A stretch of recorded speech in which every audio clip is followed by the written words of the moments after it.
Hello friends.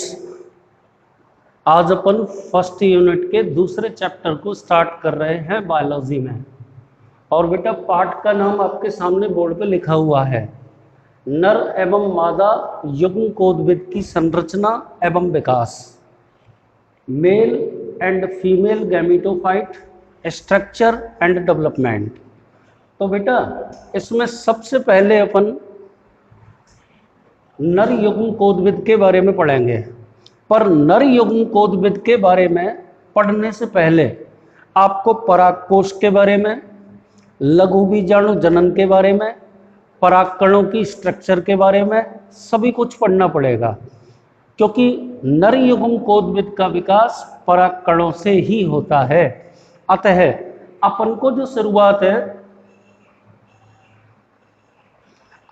जो शुरुआत है वो यहां से करनी पड़ेगी। ठीक है ना? तो आप ध्यान पूर्वक देखें और गौर करें। देखिए, मान के चलिए कि ये मैंने किसी पुष्प का पुंकेसर बना दिया। क्या बना दिया बेटा? पुंकेसर। आपको मैं पहले इसे पढ़ा चुका हूं बेटा। ये मैंने बोर्ड पे लिख दिया पुंकेसर। आप जानते हैं कि पुंकेसर को लघु बीजाणु पर्ण भी कहते हैं। एक ही बात है, दोनों समानार्थी शब्द हैं। ठीक है? ये पुंतंतु है, पुंतंतु। और बेटा ये ऊपर ना परागकोश है, परागकोश। ठीक है? आपको मैं पिछले चैप्टर में पढ़ा चुका हूं पुष्प की संरचना में कि बेटा ये जो परागकोश होता है ना, ये दो पालियों से मिलकर बना होता है। इन पालियों को पराग पाली कहते हैं। ठीक है ना? पराग कोश की दोनों पराग पालियां, ये बीच में लाइन आपको दिख रही होगी, इस लाइन को अपन कहते हैं योजी। योजी नामक संयोजी ऊतक द्वारा आपस में जुड़ी रहती हैं।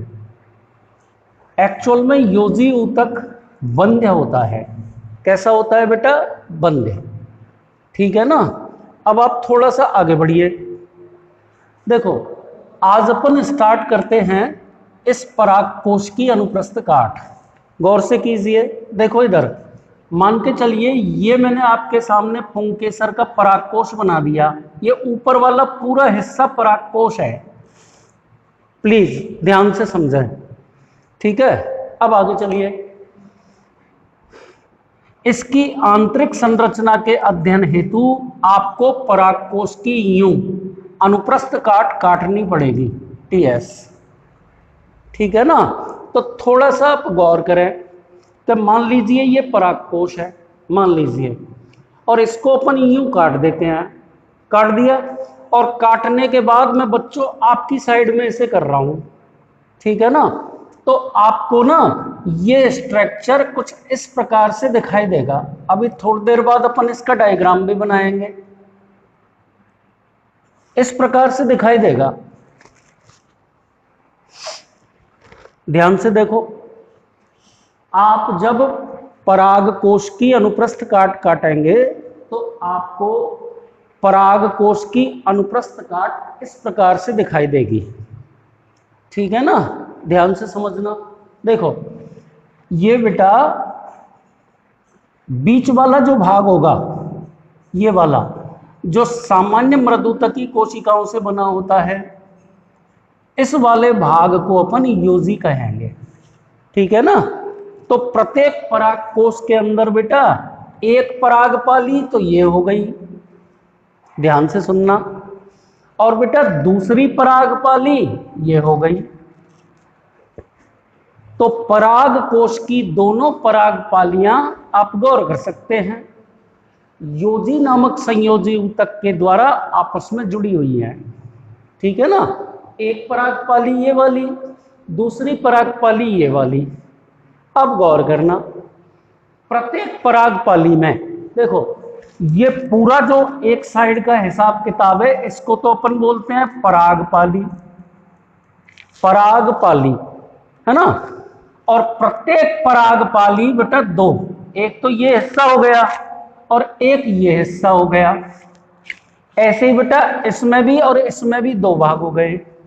प्रत्येक को बोलते हैं पराग पुट, या इसको कह सकते हैं परागधानी, या इसको अपन कह सकते हैं बेटा लघु बीजाणुधानी, क्योंकि इसी लघु बीजाणुधानी के अंतर्गत आगे जाके लघु बीजाणु अथवा पराग कणों का विकास होता है। मेरे हिसाब से आपके समझ में आ गया होगा। एक बार मैं वापस रिपीट कर देता हूं, फिर मुझे अपनी कहानी आगे कहनी पड़ेगी। देख लीजिए, देखो बेटा, ये मैंने आपके सामने एक पुंकेसर या लघु बीजाणु पर्ण बना दिया। संरचना आप पढ़ लिए हैं। ये लंबा पतला तंतुनुमा पुंतंतु हो गया। पुंतंतु के शीर्ष पर परागकोश हैं। परागकोश का निर्माण दो परागपालियों से होता है। परागकोश की दोनों परागपालियां योजी नामक संयोजी ऊतक द्वारा आपस में जुड़ी रहती हैं। योजी एक संयोजी ऊतक है जो बंध्य कोशिकाओं से बना होता है। पहली बात, इधर वाला खेल खत्म कर दिया। अब आप आगे समझे। अब अपन को परागकोश की अनुप्रस्थ काट पढ़नी है ना। तो आप ध्यान से समझिए कि यदि आप परागकोश को अनुप्रस्थ रूप से काटेंगे, ठीक है, मैं आपको बता चुका हूं। देखो ये ऊपर वाला हिस्सा परागकोश हो गया, है ना। इसको मैंने अनुप्रस्थ रूप से काट दिया, और काटने के बाद देखो मेरे हाथ को, देखो इसको मैंने आपके साइड में कर दिया, ठीक है ना बेटा। तो आपको इसका स्ट्रक्चर कुछ इस प्रकार दिखाई देगा, है ना बेटा। ध्यान से समझना, बिल्कुल ध्यान से देखिए। बीचों बीच में तो बेटा योजी है, योजी नामक संयोजी ऊतक। ये जो हिस्सा है ना, अभी ये डायग्राम में दोबारा बनाऊंगा, फिलहाल मैं रफली डायग्राम के द्वारा आपको समझा रहा हूं उसकी स्थिति। देखो ये बीचों बीच वाला पोर्शन तो योजी हो गया बेटा, और योजी के दोनों साइड में एक परागपाली तो ये पूरी हो गई, और दूसरी परागपाली ये पूरी हो गई। और प्रत्येक परागपाली के अंदर दो परागपुट या परागधानियां पाई जाती हैं, और इन्हीं को बेटा लघु बीजाणुधानियां कहते हैं। तो क्या समझ में बैठा? यदि आपसे मैं क्वेश्चन करूं कि एक परागकोश के अंदर कुल कितनी परागधानियां पाई जाती हैं, तो आप कितनी बताओगे? 4। कितनी बताओगे बेटा? 4। लेकिन यहां पर आपको एक अपवाद भी याद रखना पड़ेगा, वो बहुत बार कंपटीशनों के अंदर पूछा जाता है। ध्यान से सुने, देखो बोर्ड पे मैंने लिख दिया एक कुल का नाम, मालवेसी कुल, ठीक है ना बेटा। ध्यान से समझना, मालवेसी कुल के पादपों में गौर करना, परागकोश एक पालिक होते हैं। गौर करें, जैसे देखो ये मान के चलिए मैंने मालवेसी कुल का पुंकेसर बना दिया, वैसे ही बनाया है जैसे बनाया करता हूं, ठीक है ना। गौर करना, ये पूरा का पूरा परागकोश हो गया बेटा, ठीक है। अब यदि अपन इसकी अनुप्रस्थ काट काटते हैं तो आपको ना चित्र इस प्रकार से दृष्टिगोचर होगा, ऐसे। ये ऊपर से थोड़ा सा इसको सही कर दीजिए, इस तरह से दृष्टिगोचर होगा, ठीक है। अब आप गौर से समझे मैं क्या बताना चाह रहा हूं। भाई ये आपको याद रखना पड़ेगा। जनरल वे में तो चलो मैं बाद में बात करता हूं, पहले इसको पूरा कर लेते हैं, ठीक है। देखो यहां पर तो अपन ने योजी बना दिया, कनेक्टिव टिश्यू जो हुआ करता है, बंद कोशिकाओं से बना होता है, बन गया बेटा। अब देखो एक परागपाली ये रही और दूसरी परागपाली ये रही, दो परागपालियां हैं। पर अब आप गौर करें, मालवेसी कुल के पादपों, जैसे 2-3 आपको एग्जाम्पल बता रहा हूं, गुड़हल, कपास, भिंडी, ये तीनों के तीनों पादप मालवेसी कुल के हैं। इन पादपों में एक परागपाली के भीतर केवल एक परागधानी या एक परागपुट पाया जाता है। सुन लिया आपने? तो अब आप गौर करें, ये सब समझ में आ गया होगा। बोर्ड पे लिख रहा हूं मैं, थोड़ा सा ध्यान से सुनना। देखिए, सामान्यतः अपन यदि बात करें, ये मैं लिख रहा हूं बेटा सामान्यतः, है ना। सामान्यतः तो क्या होता है, पराग कोश में कितनी पराग पालियां होती हैं बेटा? 2 पराग पालियां, ठीक है। और बेटा दोनों पराग पालियों के अंदर कुल कितने परागपुट होते हैं? 4 परागपुट या 4 परागधानियां या 4 लघु बीजाणु धानियां। बैठ गई होगी समझ में, जनरल वे में। और बेटा मालवेसी कुल की यदि अपन बात करें, जरा मुझे बताना मालवेसी कुल के कौन कौन से पादप मैंने अभी नाम लिए? गुड़हल, भिंडी और कपास, है ना। उनमें क्या होता है, एक पराग कोश के अंदर कितनी परागपालियां होंगी बेटा? 2। तो परागपाली तो 2 लिख दी अपन ने, लेकिन प्रत्येक परागपाली एक परागपुट में रूपांतरित होती है। यानी कि अब अपन लिखेंगे 2 परागपुट या परागधानियां या लघु बीजाणु धानियां। तो आपको ना ये सब याद रखना पड़ेगा, ठीक है ना। तो इसको ना मालवेसी कुल के अंदर मोनो या यूं कह दो एक पालिक प्रकार के परागकोश पाए जाते हैं, क्योंकि इनकी एक परागपाली के अंदर एक परागपुट या परागधानी या लघु बीजाणुधानी उपस्थित होती है। बैठ गई आपके सबके समझ में? अब आगे चलिए, ये मैं मिटा रहा हूं बेटा।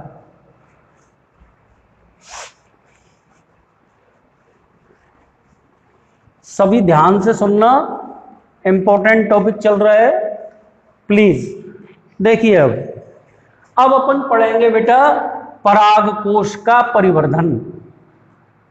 परागकोश का परिवर्धन थोड़ा सा ध्यान से देखना।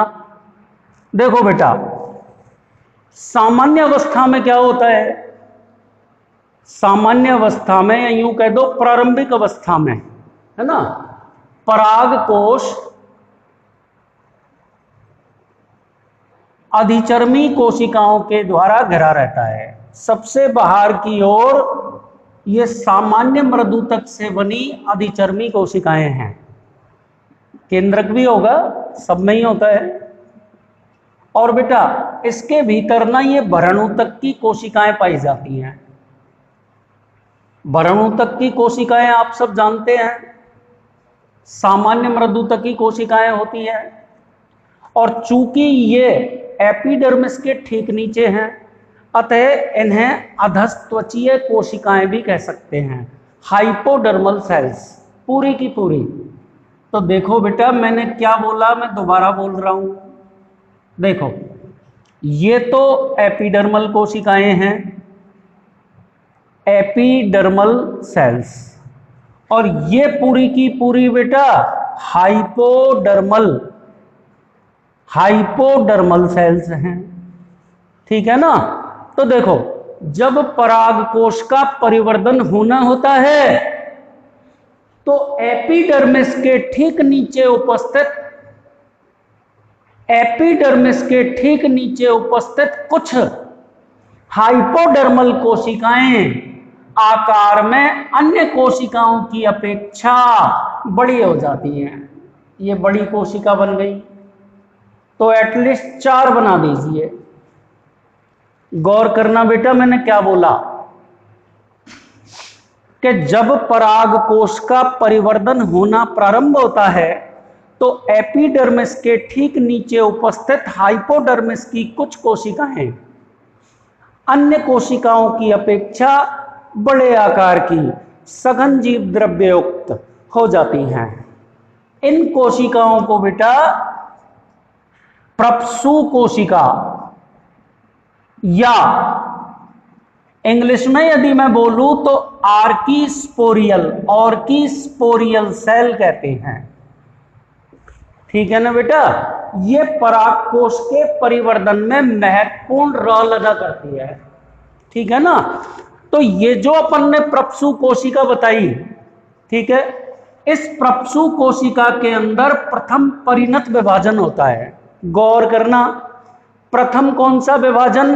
परिणत विभाजन, जिसके परिणाम स्वरूप दो कोशिका बनती हैं। ठीक है ना, ऊपर वाली कोशिका को जो अधिचर्म की ओर है, ठीक है, इस कोशिका को प्राथमिक भित्ति कोशिका और भीतर वाली कोशिका को प्राथमिक बीजाणुजन कोशिका कहते हैं। प्राथमिक बीजाणुजन कोशिका कहते हैं। और बेटा गौर करें कि प्रपसु कोशिका में परिणत विभाजन के परिणाम स्वरूप बनी दोनों कोशिकाएं विभिन्न अपनत विभाजनों के द्वारा, गौर करना, विभिन्न अपनत विभाजनों के द्वारा परागकोश के विभिन्न भित्तियों का और बीजाणुजन कोशिकाओं का निर्माण करती हैं। ठीक है, अब थोड़ा सा आप सुन लेना, इधर देखिए, देखो बेटा यहां पे लिख रहा हूं, आप बिल्कुल भी कंफ्यूज ना हो। एक तो लिखा मैंने परिणत विभाजन, परिणत कोशिका विभाजन, ठीक है, और दूसरा मैंने यहां पे आपके सामने लिखा अपनत कोशिका विभाजन। ये दोनों काम आते हैं बेटा, बिल्कुल भी कंफ्यूज मत होना।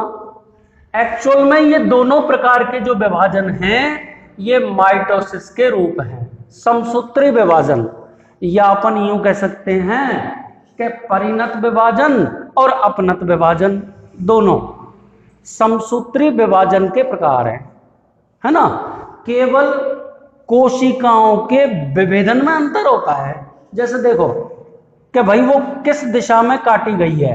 जैसे मान लीजिए ये मैंने प्रपसु कोशिका बना दी, अभी बनाई थी ना प्रपसु कोशिका, ठीक है, इस प्रपसु कोशिका के अंदर एक अनुप्रस्थ विभाजन हो गया समसूत्री, इसको तो अपन बोलेंगे परिणत विभाजन।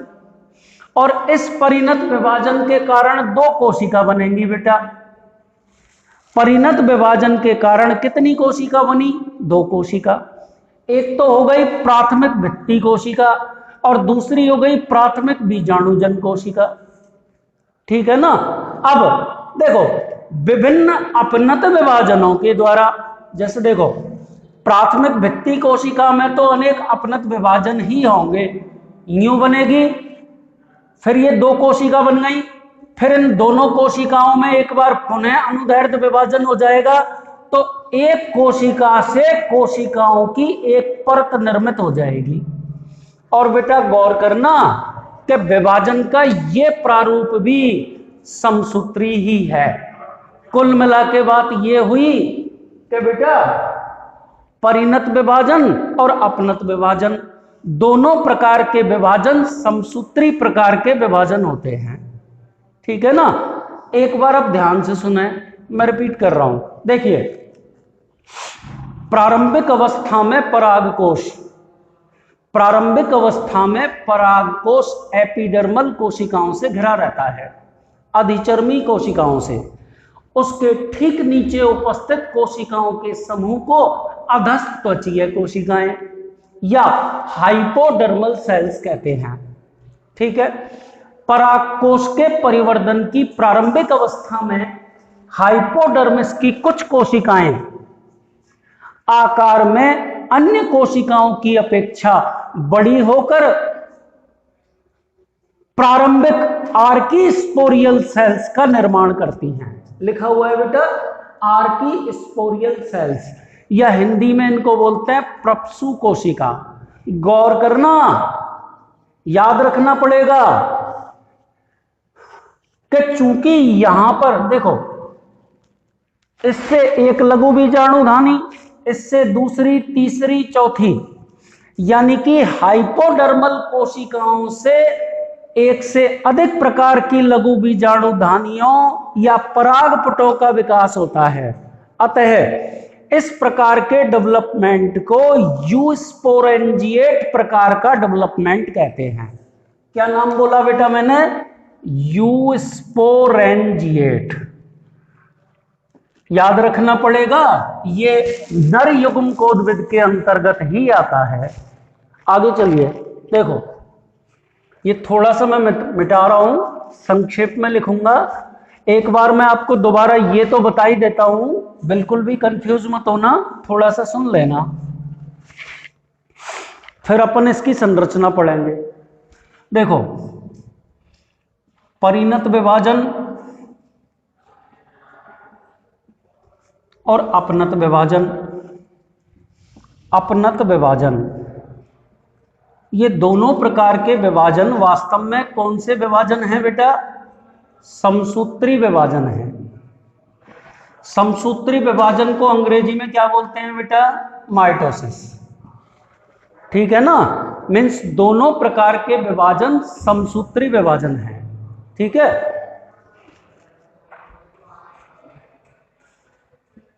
कोशिकाओं की संख्या बढ़ती है। संख्या तो इसमें भी बढ़ेगी, लेकिन इसमें कोशिकाओं का स्तर निर्मित होता है। थोड़ा सा आप सुने, देखो इधर, जैसे मान लीजिए ये मैं आपके सामने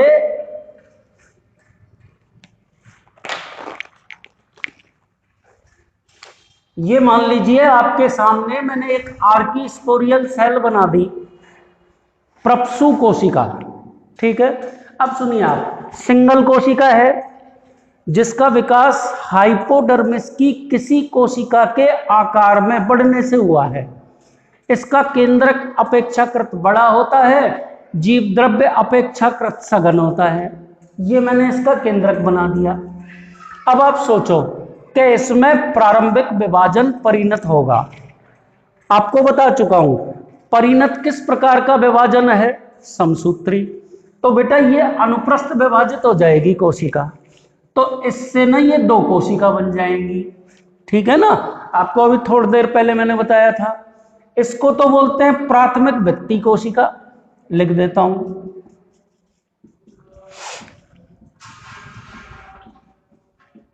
और बेटा ये नीचे वाली कोशिका जो है, इस कोशिका को मैं बोल देता हूं प्राथमिक बीजाणुजन कोशिका। प्राथमिक बीजाणुजन कोशिका। ठीक है ना, अब मेरी बात सुने, देखो इस वाली कोशिका में तो निरंतर अपनत विभाजन होंगे। पहले तो परिणत विभाजन होंगे, एक से कई कोशिकाएं बन जाएंगी ये, जो आगे जाके पराग कोश की भित्ति का निर्माण करेंगी। ठीक है ना, और बेटा उसके बाद में इन सभी कोशिकाओं में एंटी क्लाइनर विभाजनों के परिणाम स्वरूप एक कोशिका कोशिकाओं के एक स्तर में बदल जाएगी। मेरे हिसाब से आपके समझ में आ गया होगा। ठीक है, अब अपन शुरू करते हैं पराग कोश की संरचना। तो बेटा अब अपन डायरेक्टली सीधे आ जाते हैं पराग कोश की संरचना पे। ठीक है, तो यहां मैं लिख देता हूं हेडिंग, पराग कोश की संरचना। और ये बड़ा इंपॉर्टेंट टॉपिक है, ध्यानपूर्वक समझना, क्योंकि इसी संरचना के बाद से जुड़ा है लघु बीजाणु जनन। ठीक है ना, शायद लघु बीजाणु जनन के बारे में अपन कल पढ़ पाएंगे, इसलिए आप पहले पराग कोश की संरचना और विशेषकर पराग कोश की अनुप्रस्थ काट, पेपर में कैसे भी पूछा जा सकता है बेटा। यूं भी कहा जा सकता है कि पराग कोश की अनुप्रस्थ काट का विस्तृत वर्णन कीजिए, और यूं भी पूछा जा सकता है पराग कोश की संरचना को समझाइए। ठीक है ना, तो अब आप ध्यानपूर्वक देखें, देखो सबसे बाहर की ओर तो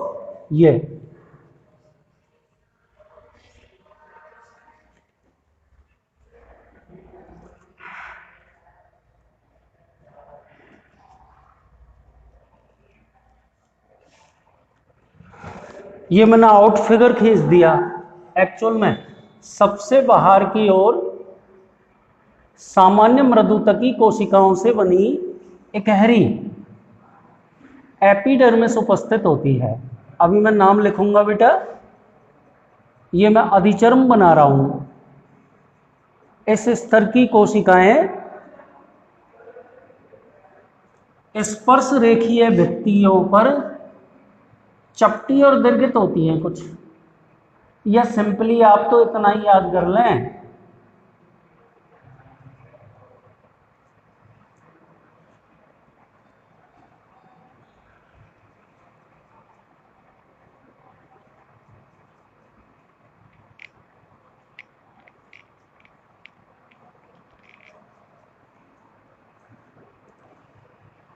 ये बना दी बेटा, ये परागकोश की भित्ति की सबसे बाहरी परत है जिसको एपिडर्मिस या अधिचर्म कहते हैं। एक स्तरीय होती है, मृदुतकी कोशिकाओं से बनी होती है, और बेटा परागकोश के भीतरी ऊतकों की सुरक्षा का दायित्व, मतलब परागकोश के भीतरी ऊतकों की सुरक्षा करती है। ये इसका काम हो गया, ठीक है ना। अब आगे चलिए, देखो इसके ठीक नीचे की ओर इकहरी परत के रूप में एक दूसरी परत पाई जाती है।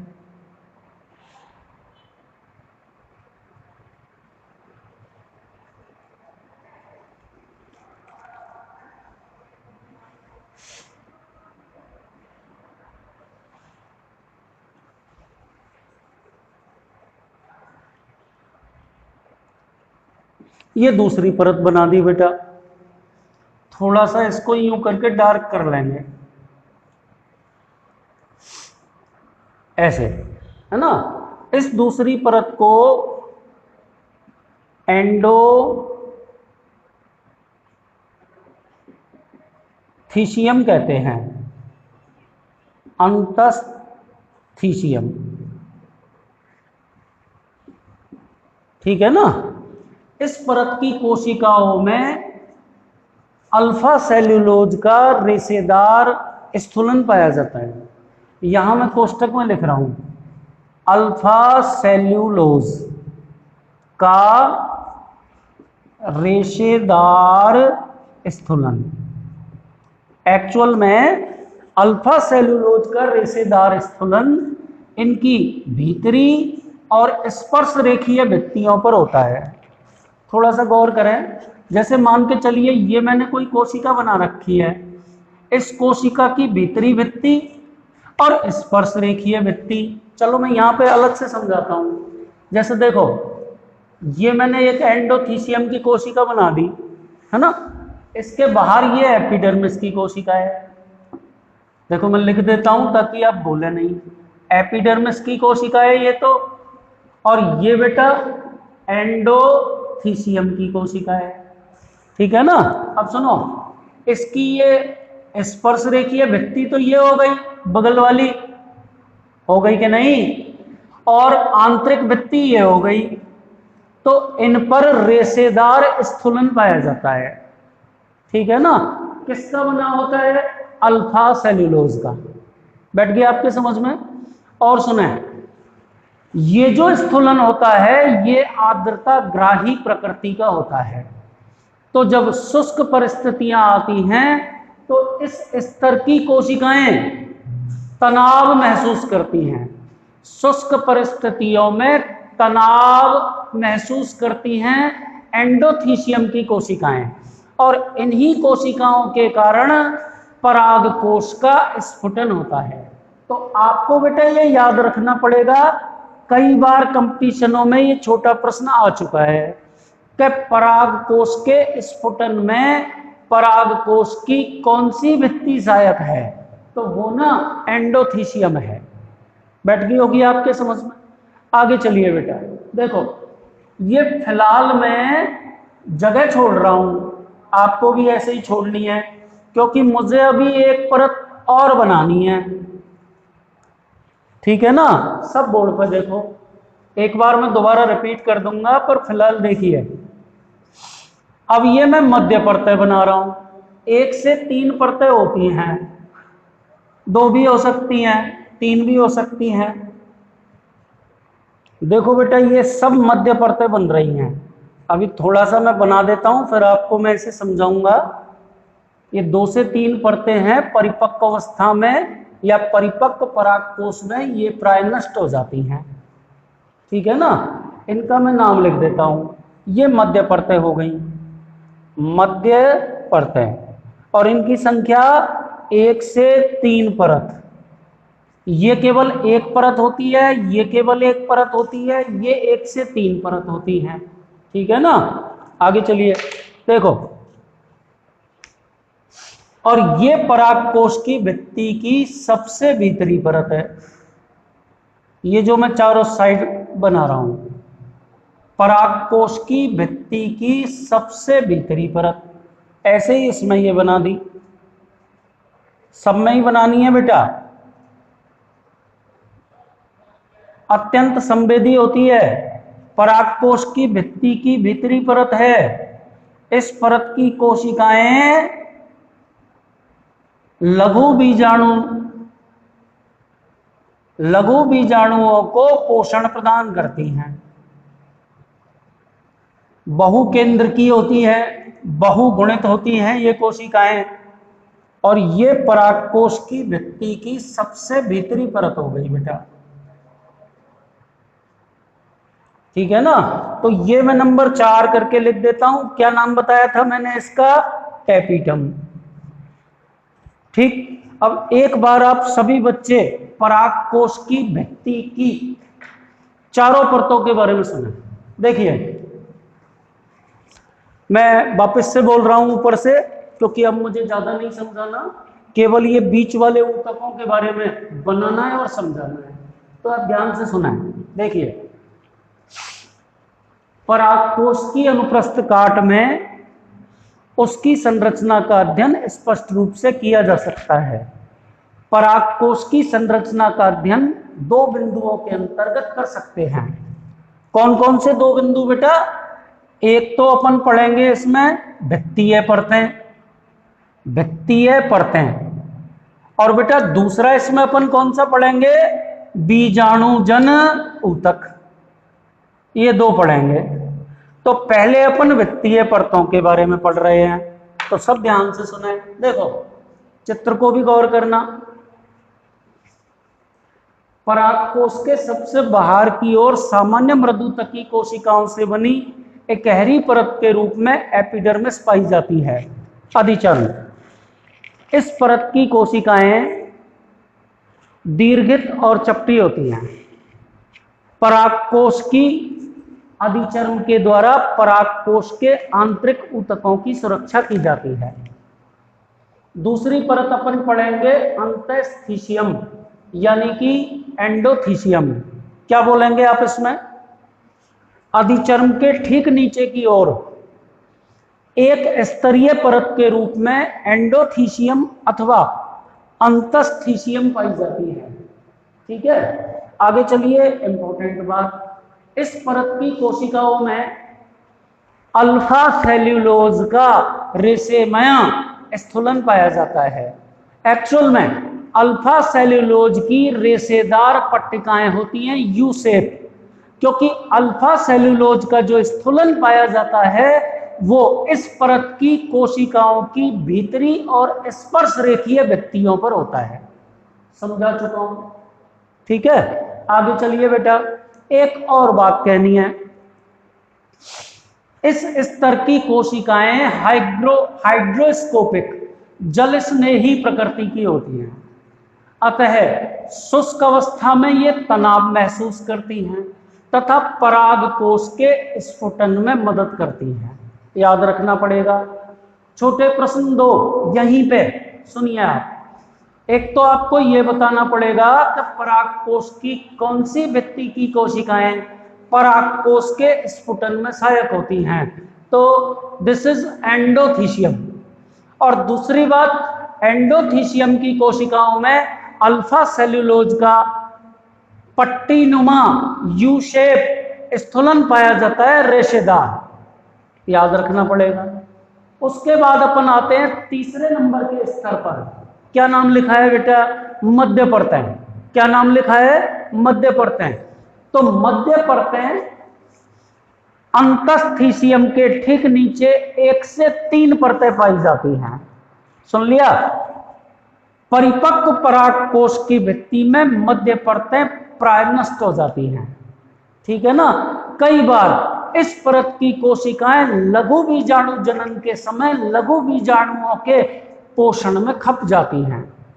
क्लियर है? उसके बाद अपन चौथी भित्ति पर आए, परागकोश की भित्ति की सबसे भीतरी परत टेपिटम, पोषूतक। इस परत की कोशिकाएं अत्यंत संवेदनशील होती हैं, बहुकेंद्रकीय और बहुगुणित होती हैं। सुन लिया आपने? एक्चुअल में ये कोशिकाएं 2 प्रकार की होती हैं कुछ पादपों में। हाँ, इसके बारे में भी कल दोबारा से बताऊंगा। ठीक है ना? इनका सबसे प्रमुख काम होता है, क्या काम होता है इनका सबसे प्रमुख? परिवर्धित होते हुए लघु बीजाणुओं को पोषण प्रदान करना। तो बेटा यहां आकर के परागकोश की समस्त भित्ति परतें खत्म हो गई। ठीक है? अब आगे चलिए, टेपिटम के भीतर की ओर कोशिकाओं का समूह पाया जाता है। चारों में बनाना पड़ेगा बेटा, ये बना दिया।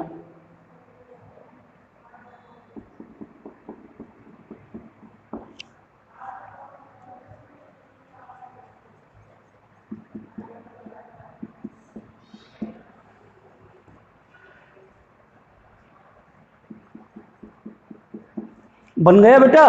और इस ऊतक को अपन बोलते हैं बेटा बीजाणुजन ऊतक। बीजाणुजन ऊतक, बीजाणुजन ऊतक। और बेटा इसी ऊतक की एक कोशिका को बोलते हैं बीजाणु मात्र कोशिका।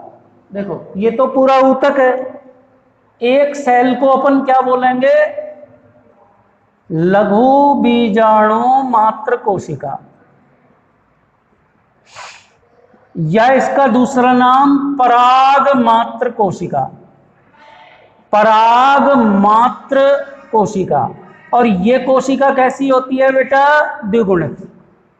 और इसी कोशिका में अर्धसूत्री विभाजन, इसी कोशिका में अर्धसूत्री विभाजन के द्वारा, इसी कोशिका में अर्धसूत्री विभाजन के द्वारा अगुणित लघु बीजाणु या परागकण निर्मित होते हैं। सुन लिया आपने? तो एक बार आगे चलिए आप थोड़ा सा देखो, बीचों बीच में जो ये अपन ने स्पेस छोड़ा है, इस स्थान पर योजिकी कोशिकाएं उपस्थित होंगी। ठीक है ना? आपको पता ही है, एक परागपाली की 2 लघु बीजाणु धानियां, दूसरी परागपाली की दोनों लघु बीजाणु धानियां, और बेटा दोनों परागपालियों के बीच में ये योजी कनेक्टिव टिश्यू, जो परागकोश की दोनों परागपालियों को आपस में जोड़ता है। ठीक है बेटा? आगे चलिए देखो, अब आप ये तो बिल्कुल ना समझें कि ये जो स्थान है ये खाली होता है। खाली थोड़ी नहीं होता है। इस स्थान में पाई जाती हैं भरणऊतक, यानी कि सामान्य मृदूतकी कोशिकाएं। ठीक है ना? तो ये परागकोश की स्ट्रक्चर हो गई आपके सामने। एक बार ये परागकोश की स्ट्रक्चर पूरी की पूरी मैं आपके सामने रिपीट कर रहा हूं। तो देखिए, परागकोश की संरचना का अध्ययन उसकी अनुप्रस्थ काट में स्पष्ट रूप से किया जा सकता है। परागकोश की संरचना का अध्ययन मुख्य रूप से 2 बिंदुओं के अंतर्गत करते हैं। पहला बिंदु कौन सा है बेटा? पहला बिंदु है भित्तीय परतें, और दूसरा बिंदु है बीजाणुजन ऊतक। भित्तीय परतों पे आ जाइए। तो परागकोश की भित्ति में बाहर से भीतर की ओर 4 प्रकार के स्तर पाए जाते हैं। ठीक है ना? सबसे पहला स्तर कौन सा है? एपिडर्मिस, अधिचर्म। यह परागकोश की भित्ति का, चित्र में देखते चलना, आपके सामने बना हुआ है। यह परागकोश की भित्ति का सबसे बाह्य स्तर है। ठीक है, इस स्तर की कोशिकाएं प्राय चपटी और दीर्घित होती हैं। ठीक है, आगे इसमें बोलोगे यह परागकोश के आंतरिक ऊतकों की सुरक्षा करता है। एपिडर्मिस के ठीक नीचे की ओर सामान्य मृदुतकी कोशिकाओं से बनी एकहरी परत के रूप में अंतस्थीशियम या एंडोथीशियम पाई जाती है। इस परत की कोशिकाओं में भीतरी और स्पर्श रेखीय भित्तियों पर अल्फा सेल्यूलोज का रेशेदार स्थूलन उपस्थित होता है। ये स्थूलन पट्टिका माया होता है। दूसरी बात, यू आकार का होता है। सुन लिया ना, आगे चलिए। अंतस्थीशियम की कोशिकाएं जल स्नेही प्रकृति की होती हैं। शुष्क परिस्थितियों में इन या इस परत की कोशिकाओं में तनाव उत्पन्न हो जाता है और उसी तनाव के कारण ये परत की कोशिकाएं परागकोश के स्फुटन में मदद करती हैं। परत नंबर 3 पर आ जाइए। तीसरी परत का नाम बोर्ड पे लिखा है मध्य परतें। मध्य परतों की संख्या 1 से 3 तक होती है। ये एंडोथीशियम के ठीक नीचे पाई जाती हैं। परिपक्व परागकोश के अंदर एंडोथीशियम की कोशिकाएं, गौर करना, परिपक्व परागकोश के भीतर एंडोथीशियम की कोशिकाओं के ठीक नीचे उपस्थित स्थान खाली हो जाता है, क्योंकि परिपक्व परागकोश में मध्य परतें प्राय नष्ट हो जाती हैं। सुन लिया। इसके बाद आइए आप चौथी परत पे, और बेटा चौथी परत का नाम है टेपिटम या पौषुतक। क्या बोलोगे? यह परागकोश की भित्ति की सबसे भीतरी एवं अत्यंत संवेदी परत है। इस परत की कोशिकाएं बहुकेंद्रकीय और बहुगुणित होती हैं। इस परत की कोशिकाओं के द्वारा लघु बीजाणु जनन के दौरान बनने वाले लघु बीजाणुओं को पोषणता उपलब्ध करवाई जाती है। तो आपने भित्ति परतें पढ़ ली। अब हेडिंग नंबर दूसरा कौन सा है? बीजाणुजन ऊतक। कौन सा हेडिंग है बेटा? बीजाणुजन ऊतक। तो ध्यान से सुने। पहली बात तो आपको इसमें यह बतानी है कि बेटा आपने परागकोश के परिवर्धन के दौरान सबसे पहले हाइपोडर्मल कोशिका जो बनाई थी उसका नाम क्या था? प्रप्सु कोशिका या आर्कीस्पोरियल सेल। आर्कीस्पोरियल सेल में कौन सा विभाजन हुआ था? परिणत विभाजन। परिणत विभाजन के दौरान ऊपर की ओर प्राथमिक भित्ति कोशिका और नीचे की ओर प्राथमिक बीजाणुजन कोशिका निर्मित हुई थी। तो आपको कहानी यहीं से शुरू करनी पड़ेगी कि भाई प्राथमिक बीजाणुजन कोशिका में बारंबार समसूत्री विभाजन के द्वारा बीजाणुजन ऊतक का निर्माण होता है।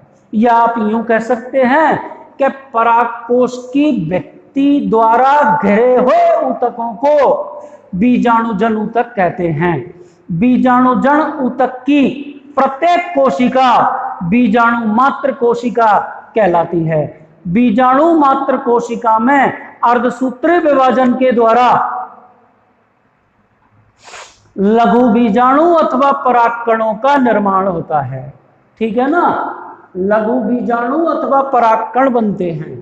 थोड़ा सा और देख लीजिए, और आप देख सकते हैं कि दोनों परागपालियों के बीच में आपको ये योजी नामक कनेक्टिव टिश्यू भी बनाना है। एक बात आपको और दिमाग में रखनी पड़ेगी, और वो बात यह है बेटा कि दोनों परागपालियों में, यानी कि यूं कह दो कि योजी के आसपास का क्षेत्र होता है वो खाली नहीं होता है। उस क्षेत्र के अंदर पाई जाती हैं कौन सी?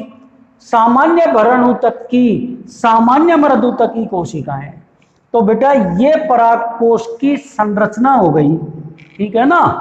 अब थोड़ा सा इधर देख लीजिए। देखो,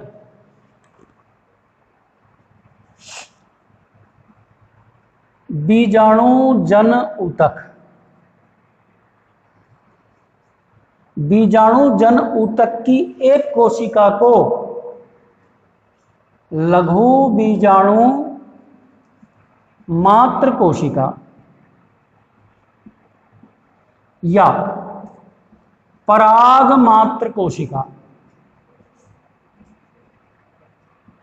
ये कोशिका द्विगुणित होती है और इसी कोशिका में अर्धसूत्री विभाजन के द्वारा लघु बीजाणु या परागकण बनते हैं।